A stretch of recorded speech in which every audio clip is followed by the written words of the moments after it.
the only social responsibility of firms is to maximize their profits. And Islamic economics is about challenging that notion. What impact, what lasting legacy do you want to have with your investment? Any type of instrument, you can think of the financial motivation of investing in it, but also the ethical dimension. And I tried to blend the two, invest in something that I expect to do well. It may be more risky, but it's important for it to be ethical. We should have said a disclaimer at the beginning. This is not investment advice. Hello, everyone. Welcome to a new episode of the Ethical Investor Podcast. My name is Ahmed Anis, and this is my dear guest, Muath Masri, here with us today. So this is actually a new episode of a potentially a series of episodes coming up with Muath. So why don't we just start with introducing you, Muath, and getting to know you? Great. Thanks very much, Ahmed. I'm very happy to be here. I was very happy to even know that there is a podcast called the Ethical Investor Podcast. I think that is very much what we need today. So thank you for hosting me. So yes, my name is Muath. I come originally from Jordan.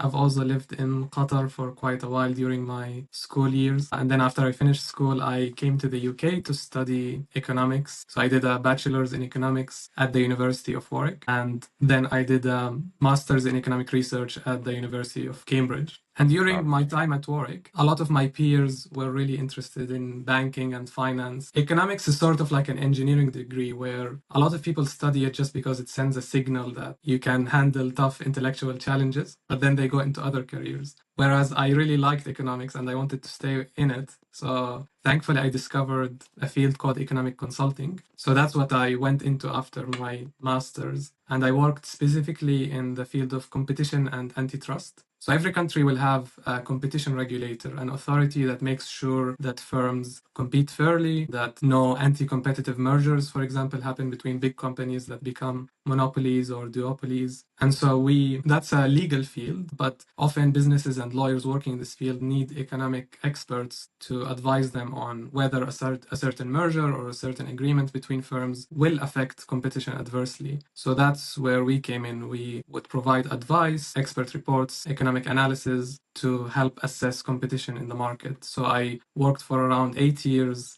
at Charles River Associates, ultimately as a principal in their London office. And then recently I made a switch in my career. So I left my job and came to Durham, where I'm based right now. It's a city in the north of England, very close to Scotland. And I am pursuing a master's in Islamic finance right now. That's a bit of a shift, huh?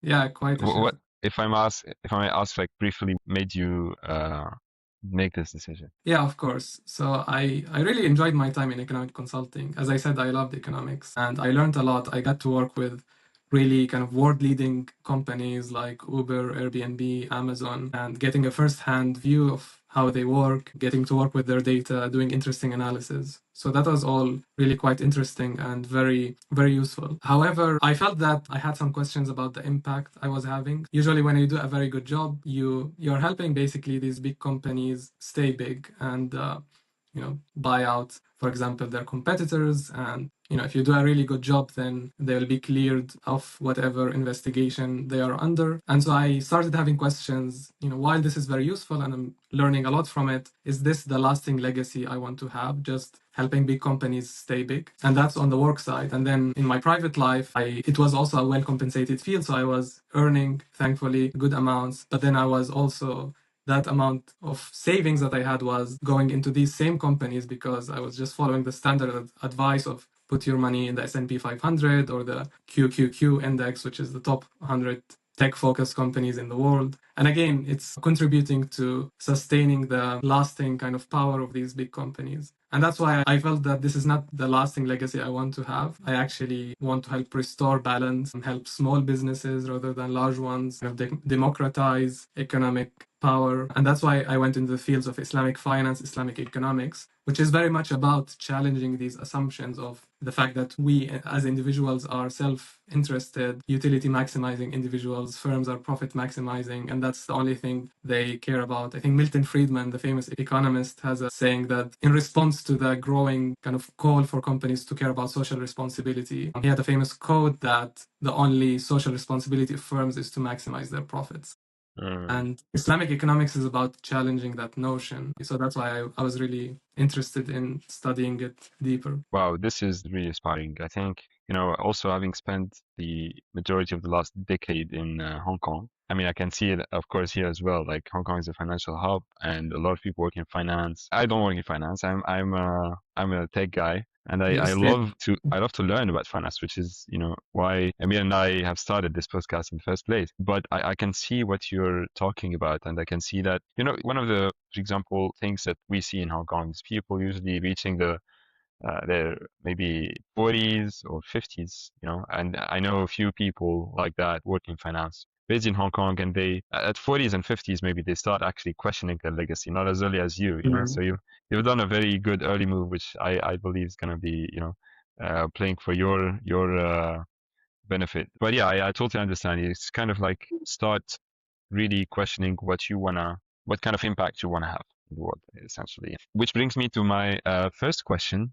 Since you brought up the topic of big companies, and some of which you've mentioned that you've consulted for, and you mentioned that sometimes they try to always be ahead of the regulators and try to get away with whatever they do. So my question to you, my first question on this episode is, how do investments on a large scale, like by governments, big companies, how do they affect the entire economy, compared to, let's say, individual investments and individuals' everyday lives? How do the decisions that you at some point helped or advised, for example, or helped shape, how do they affect the overall economy? How does that translate into people's everyday investments and everyday lives? Yeah, that's a very good question. And I think something we need to think deeply about when we make our own investments. So the investments by corporates and governments are quite linked to the individual investments we make. I'll explain how, but let's break it down. So, AI is very much in vogue nowadays. So what would corporates and governments do in this time if they want to get into AI investments? For example, a government might decide to build a huge data center because AI needs a lot of computing power. And so you need these huge data centers, and governments are competing to host these big data centers. Yeah, So yeah, that's an that's investment. also, yeah, that's related to tech. So I kind of have an idea. I see a lot of news related to that. Yeah, exactly. And the governments are like competing with each other, trying to host these big companies in their countries because it brings about a lot of investment and jobs growth along with it. And so that's what the governments could do. And then corporates could also invest in AI technologies, trying to develop their own LLMs or their own on the services on the periphery using LLMs, large language models. So they might invest in talent, hiring really smart people to do this.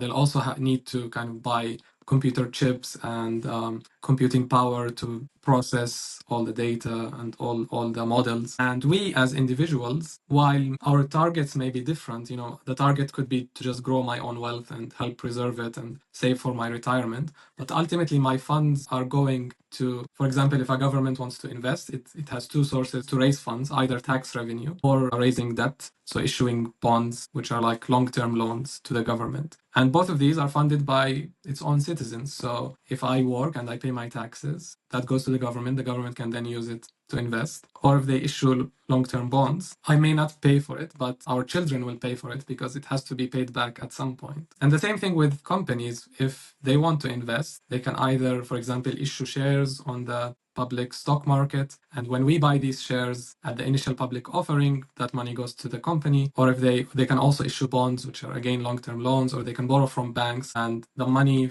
in the banks is based on our own deposits. So when we invest, we are helping fund these investments done by corporates and governments. And that's why it's really important for us to think about when we invest, what are we investing in? Because that directly determines who are we funding, what type of investments are we funding, and ultimately that's going to determine our economic future. So if I understand well, what you said basically is the money that I as an individual invest, whether it's, no matter by which means, or for example, could be through my stock broking app, or could be from my pension, or could be from, through my bank or something like that. That money essentially will go into, it enters kind of a cycle, maybe, right? In the sense that big companies will use it to develop products and services, get the revenue and get their profits. And then that is also, they pay the taxes as well. And those taxes will, and under, let's say, normal circumstances, and of course, assuming that that money is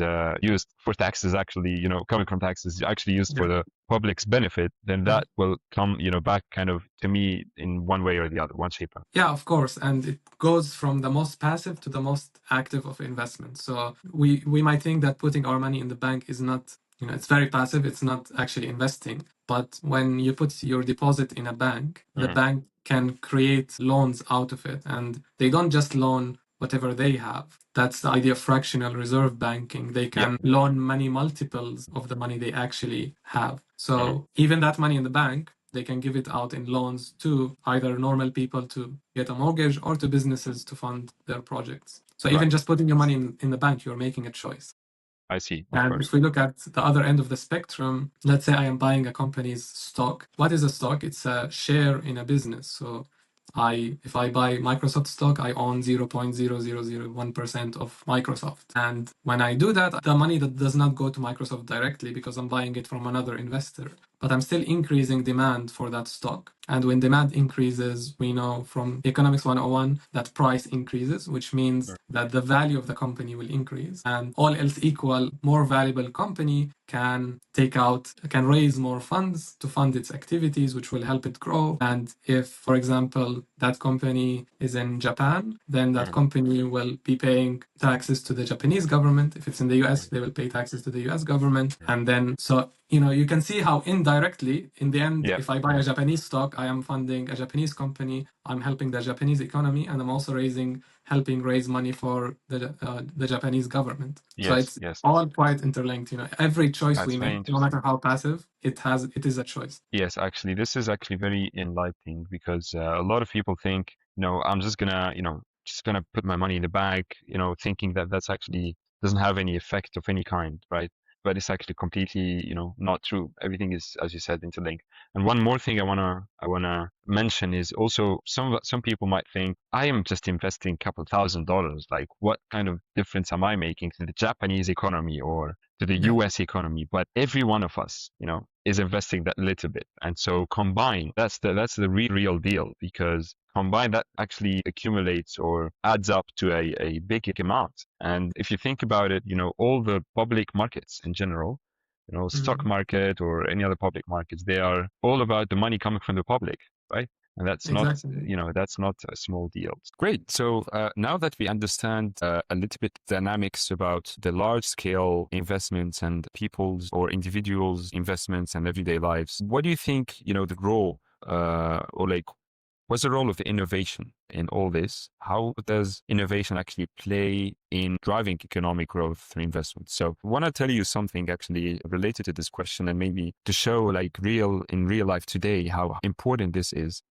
I was in Yeah. Singapore just a few days ago, and it was a tech event that I was attending. There was a lot of Japanese presence, and the Mhm. Japanese were essentially trying to promote the new startup ecosystems and hubs, Mhm. and they're trying to attract foreigners to come and build startups in Hong Kong. And I was thinking maybe this is like a consequence, or this is due to the lack of young population in Japan. Mhm. This is one important. Everybody knows that they are going through a challenge at the moment to have more young people in the society. And I was thinking this could also, influence their competition or competitiveness in terms of innovation in the world, because not Mhm. enough young people essentially in Japan. And so that will naturally drive economy, down potentially, or drive, slow down the growth, for Yeah. example, or something like that. So why don't you tell us a little bit about innovation and economic growth and how they relate it? Yes, that's a really good question. And Japan is a really good example because they've had stalling growth for quite a while. And part of it could be the lack of population growth. But part of it is that you just need like new technology, new advancements, new innovations to keep growth sustainable. So I'll take you back in time to the 18th century. There was a religious figure called Thomas Malthus in England, a cleric, who was also an economist. And he made a prediction that humanity cannot survive on the current available agricultural resources, because given the rate of population growth and the available agricultural production, at some point we'll run out of food. There will be too many Mm, people for the amount of food we have. But of course, his prediction was wrong. We are still here today. And the key point he missed was that there have been advancements in agricultural technology since he was writing. That meant for the same space of land, for the same area, the same inputs, we can produce a lot more output. Okay. And that gives you a sense of how important innovation and technological change is. It can be the difference between extinction and survival. There is another economics model we learn typically in the first year macro classes called the solo growth model. And that simply says that growth, or let's say economic output, is a function of labor and capital. And if you put in more capital, you can extract a higher output out of labor. If you give a laborer a machine, they can produce a lot more than with their own hands. But capital also depreciates. So at some point, you need to replace the depreciating capital. And without technological change, at some point, the additional capital you inject into the economy will only be enough to replace the depreciating capital. And you will arrive at what they call a steady state, a state where you're no longer growing, you're just replacing the capital that is depreciating. And again, the main difference there is that you need technology. If you add technology, then you can have more sustainable growth. And so that is how important innovation is. And that has determined, let's say, the supremacy of certain countries in the last 100 years or so. The US has been at the forefront of innovation, whether it's in manufacturing and later on technology, the dot-com bubble, all the internet companies in Silicon Valley, semiconductor chips companies in Silicon Valley, and now AI. And that's why they are the most powerful force in the world right now. That's a very good explanation. So you can say basically that innovation is, would you say, the most important factor in driving economic growth? Yeah, it's the only way to have sustainable growth. And where does innovation come from? It comes from investment, but not just any investment in the right places. And you cannot guess which technologies will succeed ex ante. You'll only that expose. And that's why you need to take bold bets, bold risks. The open AI researchers were working 10 years ago. They did not necessarily know what they will come up with. And they were working on these language models. And I think I heard that they basically noticed that users were using their models in an interesting way. The very early users, they were almost chatting with it. And so they thought, people want to chat to an intelligent computer. And so ChatGPT was born. So you wouldn't have known that before, but you just need to experiment and place the bold bets. I see. And since you mentioned the investments needing to be made in the right places, right? So at an individual level, then this kind of brings me to my next question, which is, what are these different level or like these different places we can put our money in? Of course, we are mostly familiar with, for example, real estate, gold, of course, today crypto, but there are also other types of investments like stocks, or we hear people talking about bonds as well. So what's the difference? Can you explain a little bit these different classes of investments, and which one, for example, later on we'll come up to understanding a little bit more about which investments should one start with and how to choose. So I think properties and gold were, especially in emerging markets, developing countries, the favorites of everyone, because those are the things that have existed. Real estate and gold have existed throughout history, I think. So everyone's familiar with them, everyone understands them well. That's why they're everyone's favorite. But we can think of it as like a curve of different types of investment classes. The key point is that there's a trade-off between risk and return. So if something is paying a higher return, that means it entails higher risk. If we think on the lower end of the spectrum, low risk, low return, that is just putting your money in the bank. Maybe you'll get no return or you'll get a small return. And usually governments will guarantee that. So even if the bank goes bust, the government guarantees that you'll get your money back. So that's as safe as it gets, but also the lowest return you can get. Now, if you go a little bit higher, there are bonds, which, as we said towards the start, governments and corporates issue loans. So they seek loans from the public. And if you buy a government bond that has a 5% coupon rate, for example, and you give them $100, you'll get $5 back every year. And so it's based on debt. And because debt is let's say if a company goes bust, the first thing that it will do with the money remaining in its bank account is pay back anyone it owes. So it will pay back its loans before any stock or equity holders get back the returns. So because you're getting paid first if something goes wrong, it's also relatively safe and the returns are also lower. Now, the next step could be property and real estate. Because historically real estate prices have not gone down massively except in times of great recession like the 2008 global crisis. It's been relatively stable and usually on an upward trend. You can get rental income from it, even if it doesn't increase in price. You can consider it medium risk, medium return. And then the next step up would be stocks. So the S&P 500, for example, the largest 500 stocks in the US have returned on average 10 to 11% or 9 to 10% if you deduct inflation every year. So that's much higher than what a bank account would pay. But that's also because you're taking a risk. A stock of a company that you buy that company could disappear and go bankrupt and you lose all your money. Now, crypto is the most extreme in terms of very high risk. It's basically speculation.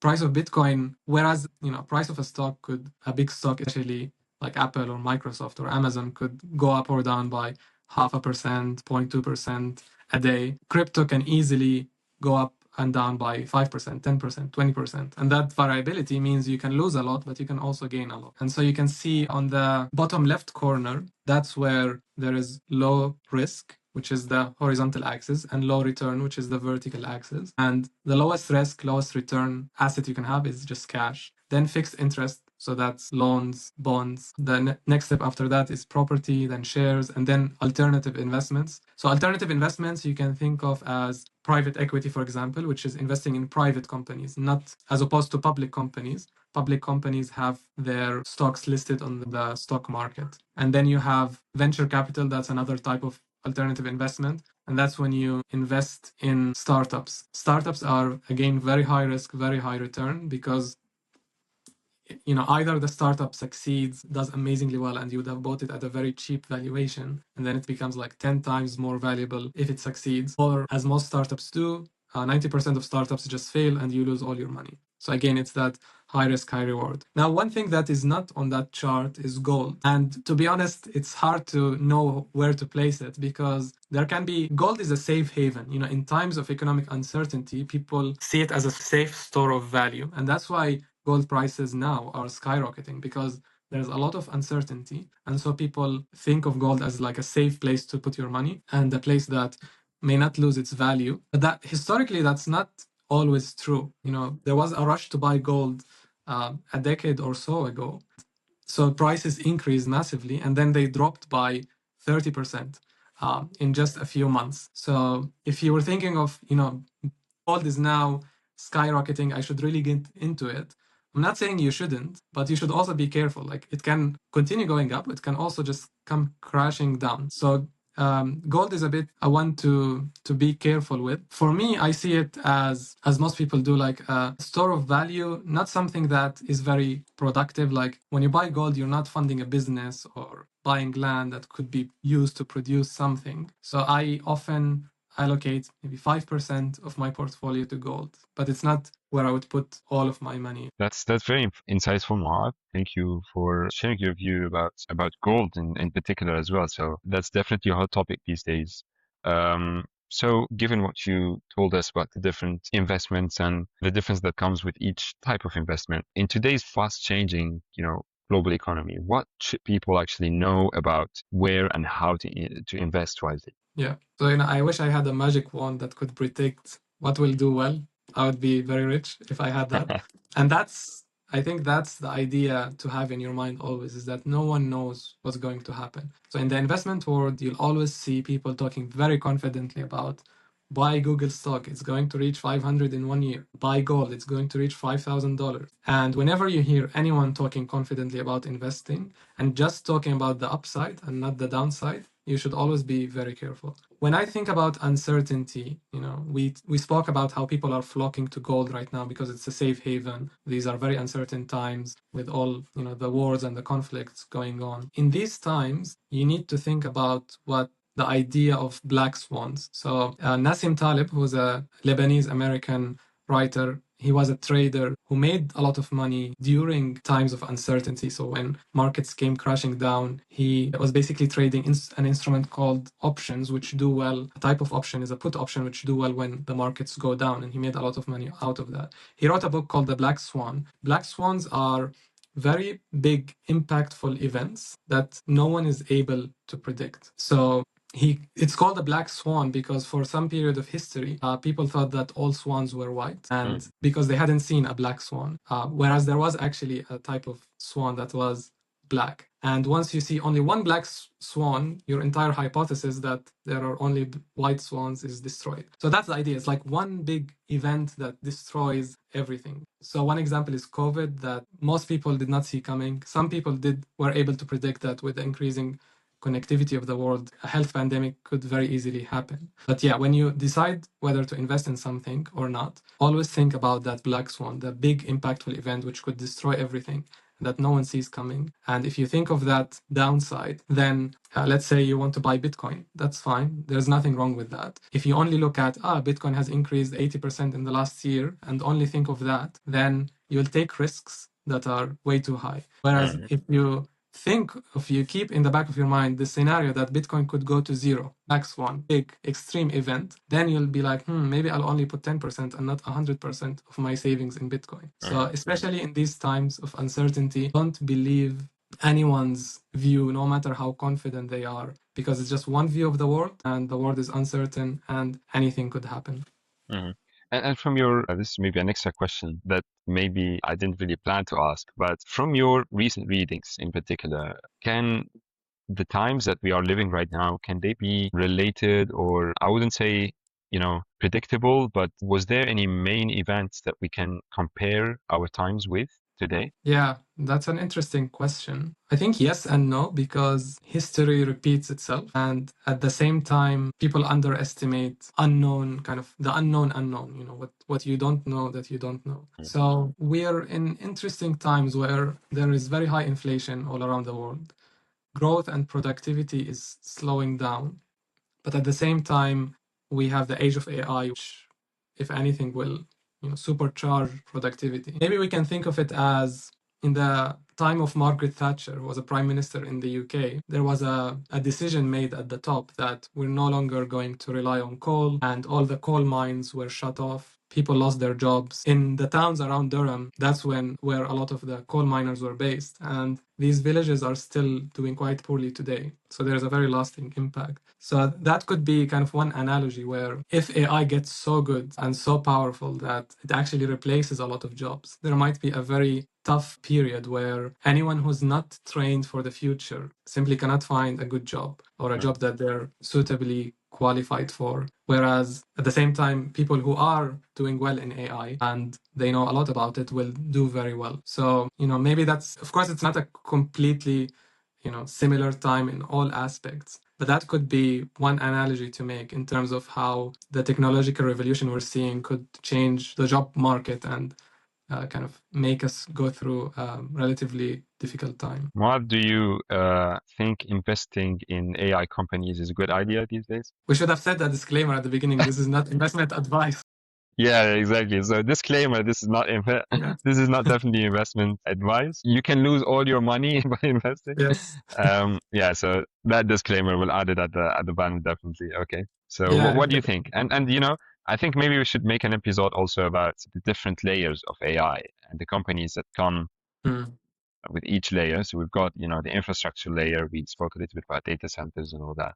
Then, the application layer, the LLM layer, and even within those, you got layer 1, layer 2, layer 3. And so I think that will be a very good idea also to talk about and dive a little bit because as you mentioned right now, just like people try to gain the skills that will ensure that they're gonna have a job in 5, 10, 15 years, people also think about where to shift essentially their portfolio structure in a way that it will be AI proofed and have, some guarantee that they have some chips in the revolution that's happening at the moment. So what do you think about that? It's a very tough question to answer because from a purely financial interested profit maximizing perspective, I would say, it's a no-brainer. It's the technology of the future. It's like investing in Google back in the 2000s. So why not? There might be a bubble, like the dot-com bubble, where a lot of companies just fail. But if you diversify well, you could capture some of the winners and some of the losers, and hopefully the winners will outweigh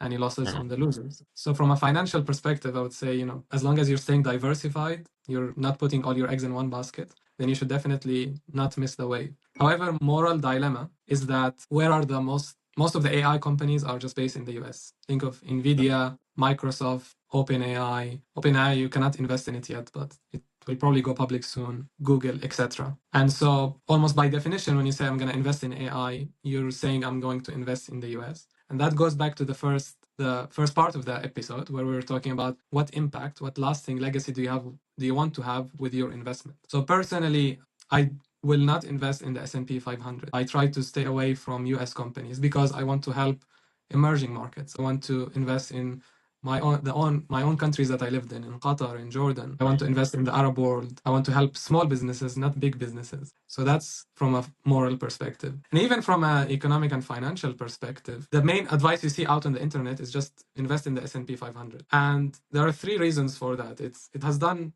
very well historically, average of 10 to 12, 11% return over the past 100 years, even though it's gone down a lot in certain years. If you invest long term, it did very well. It's diversified. It's 500 companies. You're not putting all your eggs in one basket. And it's a low-cost investment. You're not paying a financial advisor, 1% of your portfolio to invest in it. But if you think of the next 100 years, by investing in the S&P 500, you're taking a bet that the US will still be the source of innovation and technological change, and it will still continue growing at 10% a year. Now, that could happen, but the question is, do we want that to happen? Do we want to live in a world where, again, all the economic and therefore political power is just concentrated in one country and we don't get a share of it? So my preferred way to get exposure to AI would be to maybe invest in a company in the Middle East, which is doing something in AI. It may be a startup, it may be very risky, and therefore you have to downsize your investment. But that's my kind of personal ethical look at it. And we spoke about it, you can say the same thing about many other instruments. Like we spoke about bonds, which are long-term loans, and it's a debt instrument. And for me personally, I think debt just helps those who have capital sustain and grow their capital, whereas the ones who are paying back the loans, normal people who take out a mortgage are locked into a certain level of debt, which takes away their economic freedom. They cannot move easily. They cannot maybe switch from a job that they don't like because they have this mortgage hanging over their heads. And so in any type of instrument, you can think of the financial motivation of investing in it, but also the ethical dimension. And I try to blend the two, invest in something that I expect to do well. It may be more risky, but it's important for it to be ethical. And if it's more risky, I just manage my risk by investing a lower amount and investing in many different things. That's amazing. That is actually very much within the theme, of course, of our podcast, the Ethical Investor Podcast. And that's exactly also I share with you very much the view that you have. And so thank you very much, Muath, for this episode. Thank you for your time. Thank you for the answers. I look forward to our next episode, actually. And with that, dear listeners and watchers, thank you for following us. Don't forget to hit that follow button and that subscribe button and all the other buttons you see. And yeah, see you in the next episode. Thank you so much. Thank you very much, Ahmed.